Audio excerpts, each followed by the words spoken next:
ಏರ್ಪೋರ್ಟ್ನಲ್ಲಿ ನಿಖಿಲ್ ಕುಮಾರಸ್ವಾಮಿ ಹೇಳಿಕೆ ನೀಡಿದ್ದಾರೆ. ಚನ್ನಪಟ್ಟಣದಿಂದಲೇ ಕಾಂಗ್ರೆಸ್ ಮುಕ್ತ ರಾಜ್ಯ ಆರಂಭ ಮಾಡ್ತೇವೆ ಎಂದಿದ್ದಾರೆ. ಚನ್ನಪಟ್ಟಣದಿಂದ ನಿಖಿಲ್ ಸ್ಪರ್ಧೆ ವಿಚಾರವಾಗಿ ಪ್ರತಿಕ್ರಿಯಿಸಿದ ಅವರು, ಚನ್ನಪಟ್ಟಣದಲ್ಲಿ ಯಾರು ಸ್ಪರ್ಧೆ ಮಾಡಬೇಕು ಎನ್ನುವುದು ಮುಂದಿನ ದಿನಗಳಲ್ಲಿ ತೀರ್ಮಾನವನ್ನು ಮಾಡಲಾಗುವುದು. ಜೆಡಿಎಸ್ ಹಾಗೂ ಬಿಜೆಪಿ ನಾಯಕರು ಕೂತು ಸಮಾಲೋಚನೆಯನ್ನು ಮಾಡ್ತೇವೆ. ಚನ್ನಪಟ್ಟಣದ ಜೆಡಿಎಸ್ ಬಿಜೆಪಿ ಕೆಳಹಂತದ ಕಾರ್ಯಕರ್ತರ ಅಭಿಪ್ರಾಯ ಸಂಗ್ರಹವನ್ನು ಮಾಡ್ತೇವೆ.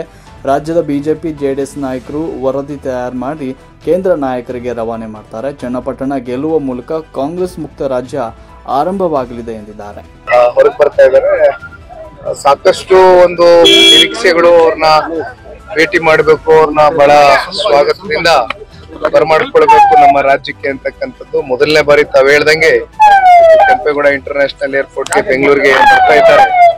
ಸಾಕಷ್ಟು ಜನ ನಮ್ಮ ಪಕ್ಷದ ಕಾರ್ಯಕರ್ತರುಗಳು ಅತ್ಯಂತ ಉತ್ಸಾಹಕತೆಯಿಂದ ಅವರವ್ರದೇ ಆದಂತ ರೀತಿಯಲ್ಲಿ ಇವತ್ತು ಮಾನ್ಯ ಕುಮಾರಣ್ಣ ಅವ್ರನ್ನ ಬರಮಾಡ್ಕೊಳ್ಳಿಕ್ಕೆ ಎಲ್ಲರೂ ಇವತ್ತು ಕಾತರದಿಂದ ಕಾಯ್ತಾ ಇದ್ದಾರೆ.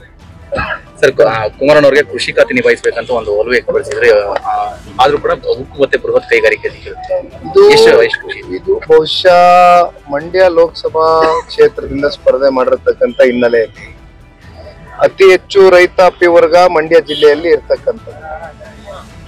ಕುಮಾರಣ್ಣ ಅವರು 2ನೇ ಬಾರಿ ರಾಜ್ಯದ ಮುಖ್ಯಮಂತ್ರಿ ಆದಂತ ಸಂದರ್ಭದಲ್ಲಿ ರೈತರ ಸಾಲ ಮನ್ನಾ ಮಾಡಿರ್ತಕ್ಕಂಥ ಒಂದು ಹಿನ್ನೆಲೆ. ಬಹುಶಃ ಇದನ್ನೆಲ್ಲ ಗಮನದಲ್ಲಿ ಇಟ್ಕೊಂಡು ಸಾಕಷ್ಟು ಮಂಡ್ಯದಲ್ಲೇ ಒಂದು ಚರ್ಚೆ ಪ್ರಾರಂಭ ಆಯ್ತು. ಚುನಾವಣೆ ಸಂದರ್ಭದಲ್ಲಿ ಪಕ್ಷದ ಕಾರ್ಯಕರ್ತರಲ್ಲಿ ಒಂದು ಚರ್ಚೆ ಇತ್ತು. ಒಂದು ಮನಸ್ಸಲ್ಲಿ ಇನ್ನೊಂದ್ ಕಡೆ ಕೃಷಿ ಖಾತೆ ಸಿಕ್ಕಂತ ಸಂದರ್ಭದಲ್ಲಿ ರೈತರ ಪರವಾಗಿ ಅತಿ ಹೆಚ್ಚು ಕೆಲಸವನ್ನ ಮಾಡ್ತಕ್ಕಂಥದಕ್ಕೆ ಒಂದು ಅವಕಾಶ ಆಗತ್ತೆ ಅಂತಕ್ಕಂಥದ್ದು. ಆದ್ರೆ ಇವತ್ತು ಏನು ಹೆವಿ ಇಂಡಸ್ಟ್ರೀಸ್ ಮತ್ತೆ ಸ್ಟೀಲ್ ಇವೆರಡು ಖಾತೆಗಳನ್ನ ಕೊಟ್ಟಿದ್ದಾರೆ.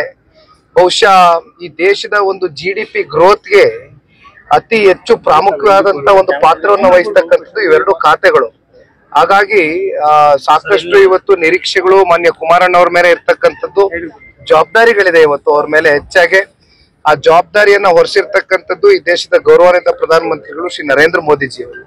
ಹಾಗಾಗಿ ಹಿಂದೆ ಕುಮಾರಣ್ಣ ಅವರು ರಾಜ್ಯದ ಮುಖ್ಯಮಂತ್ರಿಗಳಿದ್ದಾಗ ಯಾವ ರೀತಿ ಅವರ ಕಾರ್ಯವೈಖರಿ, ಅವರ ಕಾರ್ಯ ಚಟುವಟಿಕೆಗಳಿರ್ಬೋದು, ಯಾವ ರೀತಿ ಅವ್ರ ಕಾರ್ಯಕ್ರಮಗಳು ಕೊಟ್ಟಿದ್ದಾರೆ, ಬಹುಶಃ ಅವರ ದೀರ್ಘಕಾಲದ ರಾಜಕಾರಣದ ಅನುಭವವನ್ನ ಈ ದೇಶ ಮತ್ತು ನಮ್ಮ ರಾಜ್ಯವನ್ನ ಕಟ್ತಕ್ಕಂಥದಕ್ಕೆ ಇವತ್ತು ಕುಮಾರಣ್ಣ ಅವರು ಮುಂದಾಗ್ತಾರೆ ಅಂತಕ್ಕಂಥದ್ದು ನಾವೆಲ್ಲ ನಂಬಿದ್ದೀವಿ.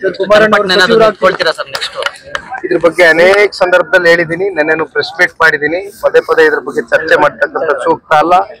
ಸಮಯ ಸಂದರ್ಭ ಬಂದಾಗ ಇಲ್ಲಿ ಇರ್ತಕ್ಕಂಥ ಭಾರತೀಯ ಜನತಾ ಪಾರ್ಟಿಯ ರಾಜ್ಯ ನಾಯಕರುಗಳು, ಇಲ್ಲಿ ನಮ್ಮ ಪಕ್ಷದ ವರಿಷ್ಠರು ಇರ್ಬೋದು, ನಮ್ಮ ರಾಜ್ಯದ ನಾಯಕರುಗಳು, ಎರಡು ಪಕ್ಷದ ನಾಯಕರುಗಳು ಕೂತು ಒಂದು ಸಮಾಲೋಚನೆ ನಡೆಸಿ ಒಂದು ವರದಿಯನ್ನ ತಯಾರಿ ಮಾಡಿ ಕೇಂದ್ರದ ನಾಯಕರುಗಳ ಗಮನಕ್ಕೆ ಕಳಿಸ್ಕೊಡ್ತಾರೆ.